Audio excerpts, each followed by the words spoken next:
dans notre émission Autour du livre. Aujourd'hui, nous allons parler stratégie avec Divine. Bonjour Divine. Bonjour Lisette. Comment tu vas? Je vais super bien et surtout que je te vois en forme. Et toi, comment ça va? Ça va aussi bien. C'est toujours un plaisir de t'avoir sur ce plateau. Merci. Alors, aujourd'hui, nous allons avaler le crapaud avec Brian Tracy. Waouh, un très délicieux livre que nous avons eu à parcourir et je suis très certaine que les stratégies que nous avons apprises dans ce livre pourront aussi aider quelqu'un. Oui. Moi, personnellement, j'ai trouvé déjà le titre très intéressant. Intéressant, tu trouves avaler le crapaud? Oui. Tu sais, quand j'étais en train de le parcourir, que ce soit dans mon auditoire ou en public, et que quelqu'un passait me demander qu'est-ce que tu lis, et je dis avaler le crapaud. La première réaction c'était le crapaud. Le crapaud. Mais ensuite, en le décortiquant, on se rend compte que c'est vraiment très édifiant, très intéressant, mais aussi ça nous permet d'être productifs. Oui. Et j'ai une petite question pour toi. Oui. Peux-tu nous expliquer la métaphore d'avaler le crapaud? Oh, je m'attendais à cette question. Avaler le crapaud, c'est un peu comme un mot d'ordre, avaler le crapaud, qui signifie tout simplement passer à l'action. Oui. Avaler le crapaud, un livre, comme tu l'as dit, écrit par Brian Tracy, qui est comme un mot d'ordre, mais qui nous permet ou encore qui nous pousse à passer à l'action tout en nous attaquant à la tâche la plus difficile. Le crapaud représente la tâche la plus difficile à accomplir. Parfois, le crapaud peut représenter aussi l'objectif le plus difficile à atteindre. Oui. Et avaler le crapaud, c'est un peu comme le processus par lequel nous devons nous attaquer à la tâche qui semble moche. Tu sais, Lisette, le crapaud, quand on le regarde, il n'est pas vraiment beau. Oui, il est laid. Il est très laid, mais c'est un peu, il a utilisé un peu cette image pour nous représenter nos tâches qui semblent complexes. Parfois, ce n'est pas du tout beau à voir, on ne veut pas le faire, mais on doit quand même l'avaler. Et en premier. Voilà. J'ai beaucoup aimé déjà la première méthode qu'il a utilisée, mettre la table. Oui, mettre la table. Oui. J'avais l'impression d'avoir en fait lu tout le livre juste en lisant d'abord la première méthode. Okay. J'avais l'impression qu'il avait tout mis dans cette première méthode. Parce qu'il nous demande d'abord de dresser une liste. Oui. De tout ce que nous devons faire pour atteindre notre crapaud. Une fois que nous avons dressé notre liste, nous devons déterminer exactement ce que nous voulons faire. Une fois que nous avons déterminé ce que nous voulons faire, nous devons déjà commencer à appliquer, passer déjà à la tâche, sans limite. Oui. Et une fois que nous avons fait ça, nous devons commencer à faire un check-up régulier pour voir notre évaluation, en fait, pour faire une évaluation sur notre travail chaque jour, afin de pouvoir atteindre ou avaler ce crapaud-là. Effectivement, tu sais Lisette, d'abord en revenant sur les méthodes qui consistent premièrement à mettre la table. Oui. Mettre la table aussi, c'est planifier sa journée, planifier parfois sa semaine ou même son mois. Oui. Combien d'entre nous ici, nous planifions nos journées? Entre nous soit dit.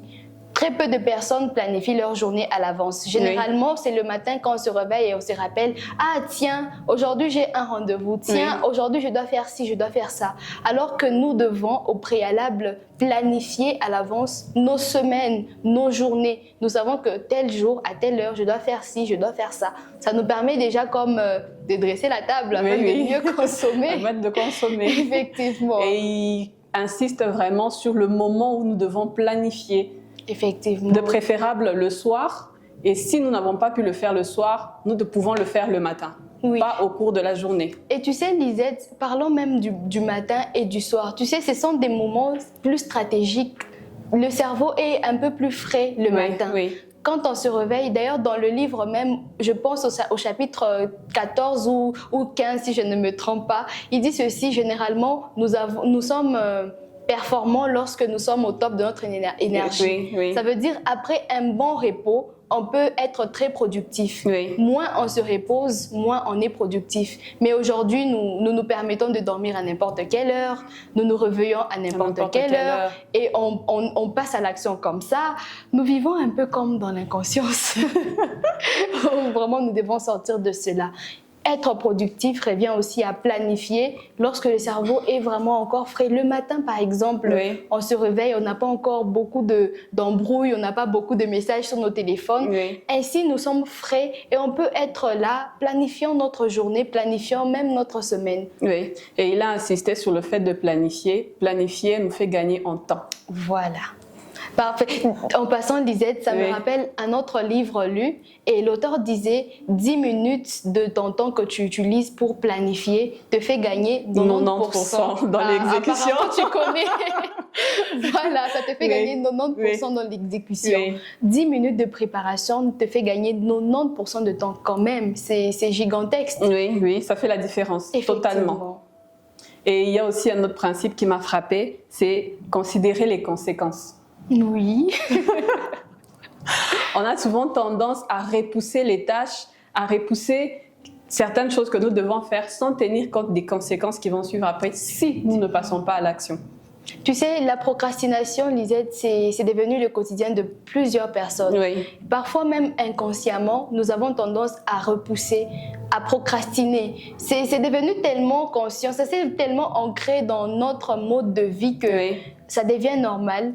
Nous devons faire telle chose, mais on se dit non, je le ferai à plus tard. Plus tard arrive, non, plus tard. Et finalement, on se rend compte que nous sommes comme dans un cercle vicieux. Oui. Dans notre vie, on est là, mais c'est comme qui dirait nous sommes dans un cercle vicieux. Alors que la procrastination, c'est un peu comme un poison qui tue à petit feu. Mais il a insisté sur la procrastination créative. Là, c'est encore un autre aspect. Oui. Que j'ai trouvé aussi très intéressant. Oui. Parce que souvent, les perfectionnistes ont tendance à tout vouloir faire eux-mêmes. Et au même moment. Oui, sans savoir qu'on peut déléguer.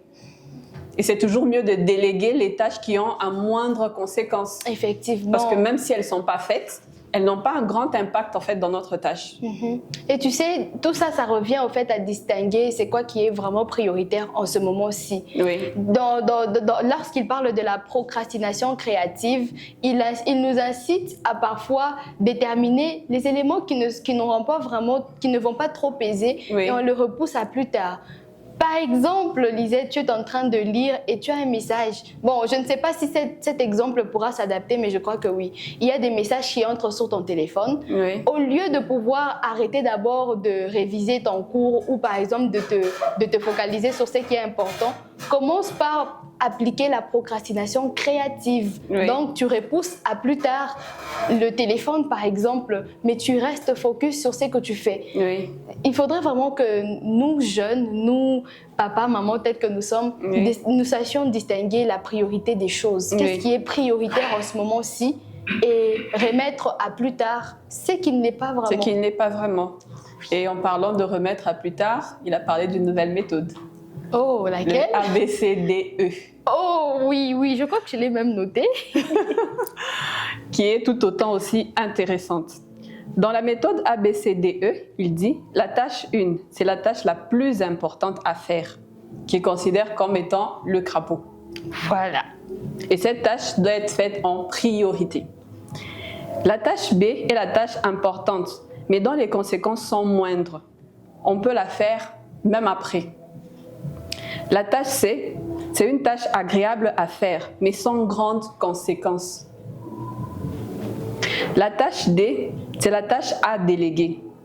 Et enfin, la tâche E, la tâche à éliminer, qui est sans importance. Tu sais, Lisette, j'aimerais un peu insister sur la tâche D, la tâche à reléguer, au fait. Oui. Ça, je crois que c'est aussi une notion de leadership. Oui. Un leader, ce n'est pas quelqu'un qui s'accapare de toutes les tâches, c'est quelqu'un qui sait aussi reléguer les tâches. Oui. Beaucoup de personnes nous prenons pour le leadership, mais nous ne l'appliquons pas comme il se doit. On veut tout faire tout seul et finalement, on se retrouve bloqué. Oui. Mais par contre, on peut déléguer, voilà, tel agent fait ceci, telle autre personne fait cela. Ça nous décharge et ça nous fait gagner d'ailleurs en confiance également. Oui, et ça pousse aussi les autres à grandir. Effectivement. On ne réussit pas seul, on réussit toujours en équipe. En tout cas, tu sais Lisette, il y a aussi quelque chose que j'ai vraiment aimé au chapitre 15. il dit motivez-vous à agir. Oui. Il donne l'exemple de cheerleaders. Je crois qu'on voit ça souvent dans des films, lorsqu'il y a des joueurs qui sont en train de jouer, il y a une équipe des filles qui les encourage. Ils encouragent toujours. Effectivement. Mais dans ce livre, il nous pousse à avoir une nouvelle approche de choses. N'est pas attendre que les autres te motivent, mais apprendre à se motiver aussi soi-même. N'est pas toujours attendre des encouragements qui viennent des autres, mais de soi-même. Il dit ceci, le discours que vous tenez de minute en minute détermine 95% de vos émotions positives et négatives. Ça veut dire que ce qu'on se répète à nous-mêmes parfois, ça influence le cours de notre vie. Mais quel discours avons-nous envers nous-mêmes? C'est comme un autre livre qu'on a lu, Le pouvoir des mots. Ah oui, ça elle avait insisté sur les discours. Effectivement. Et elle disait que 90% de ce qu'on se dit à soi-même, c'est ce qu'on est. Oui, et tu sais, il y a un autre aspect qu'il relève, il dit « Ce n'est pas ce qui nous arrive, mais la manière dont vous interprétez ce qui vous arrive qui détermine ce que vous ressentez. » Parfois, il y a des événements qui surviennent dans notre vie, mais l'important, ce n'est pas d'abord les événements qui surviennent, mais notre manière de réagir face à ces événements. Parfois, quand ça arrive, le découragement, on se laisse abattre et on lâche tout. Par contre, notre manière de voir, on peut considérer les défis comme étant le chemin. L'obstacle, c'est le chemin. Et des challenges. Oui, effectivement. Et ce qui est intéressant dans les défis, ça nous permet toujours de grandir. Effectivement. Une fois que nous avons traversé les défis, on sort toujours plus fort. Et tu sais, en parlant de défis, il y a un aspect que Brian Tracy relève, il dit « Plus vous resterez positif, vous serez concentré et rempli d'énergie. » Et là, c'est lorsqu'il parle de rester optimiste, optimiste malgré les défis, malgré les difficultés. Et l'optimisme nous permet de rester aussi persévérants. Ce qui nous permet d'accomplir notre tâche, d'avaler notre crapaud. Parce que parfois, on se met sur une tâche, mais au bout d'un moment, on est découragé et on abandonne. Alors qu'il faudrait persévérer pour voir des résultats palpables. Oui, et non seulement persévérer, il faut faire aussi cette évaluation. Effectivement. Parce que quand on ne fait pas d'évaluation, on a l'impression toujours de faire du surplace. Or, ce qu'on a aujourd'hui est différent et totalement différent de ce qu'on était hier. Il y a toujours eu un petit avancement. Peut-être lent, mais on avance quand même. Et en parlant même d'avancement lent, il y a un aspect qu'il relève également. Il dit ceci. Oh, je crois que je vais devoir retourner la page. Voilà, il dit l'immensité de la tâche pousse à procrastiner. D'où parfois on adopte l'idée de repousser. Mais il faudrait adopter cette fois-ci l'aspect de s'orienter vers une action simple, mais qui permet d'avancer à petits pas. Une action simple, un peu comme dévorer le crapaud, avaler le crapaud bouchée par bouchée. Bouchée par bouchée, Et ça te permet au finish de finir ton plat. Et là, ça m'a même rappelé l'effet cumulé. C'est de l'effet cumulé, effectivement, qu'il parle là, lorsqu'on est en train d'avancer à petits pas, petit à petit, mais finalement, on arrive à accomplir ce que nous devons accomplir. Au bout d'un certain temps. Effectivement. Et il y a aussi un aspect qui m'a un peu parlé, parce que j'avais toujours l'impression d'être multitâche, de pouvoir faire plusieurs choses à la fois. Mais lui, il a souligné le fait d'aller, comme il a utilisé le terme, passer d'un baril de pétrole à l'autre. Découper les grosses tâches en petites. Donc, il demande de découper. Et moi, j'avais toujours l'habitude de... En fait, je pourrais dire que je suis une touche à tout. Félicitations pour cette qualité. Hein. C'est pas une qualité, c'est quelque chose que lui, il condamne. Il faut finir une tâche pour pouvoir passer à une autre. Et moi, j'avais toujours cette petite manie de faire même 2 à 3 tâches à la fois. Et finalement, se rendre compte qu'on n'est pas performant dans toutes les tâches. Oui, dans toutes les tâches. À vouloir faire tout au même moment, il y a comme une énergie que l'on dégage et qui est un peu diffuse. Du coup, on s'épuise. Mais lorsqu'on oriente son énergie positivement vers un seul objectif, un à la fois, on devient encore plus performant. Oui. Et c'est là qu'il a parlé des compétences clés. Voilà. Et tu sais, Lisette, il y a aussi un aspect important. Il dit ceci, il faudrait savoir avoir des projets, des objectifs et une vision. Plus on valorise quelque chose, plus on passe à l'action. Parfois, ce qui nous permet de procrastiner, nous savons par exemple que nous devons accomplir telle tâche, nous devons nous mettre sur tel objectif, mais tellement qu'à nos yeux, cela n'est pas très important, on le repousse. Alors qu'il faudrait savoir valoriser la chose. Plus quelque chose a de la valeur, plus on s'y met sans attendre. Oui. Et plus on le visualise, plus on ne le perd pas de vue. Effectivement. C'est très, très, très, très intéressant. Lisette, il y a un aspect aussi que j'aimerais relever avant que nous ne puissions finir. Oui. Dans ce livre, il y a une phrase qu'il dit qui m'a beaucoup plu. Il dit « Les hommes et les femmes qui réussissent sont des êtres d'action. Oui. L'homme est fait pour passer à l'action, en fait. Oui. Généralement, on préfère dormir sur nos lauriers. Alors que Dieu nous a créés pour accomplir quelque chose. Et plus on réalise une chose, plus on se sent heureux. Je crois qu'il y a comme une récompense psychologique qui fait qu'on sécrète des endorphines, de l'adrénaline, des hormones de joie lorsqu'on finit par accomplir une tâche que nous nous étions assignés.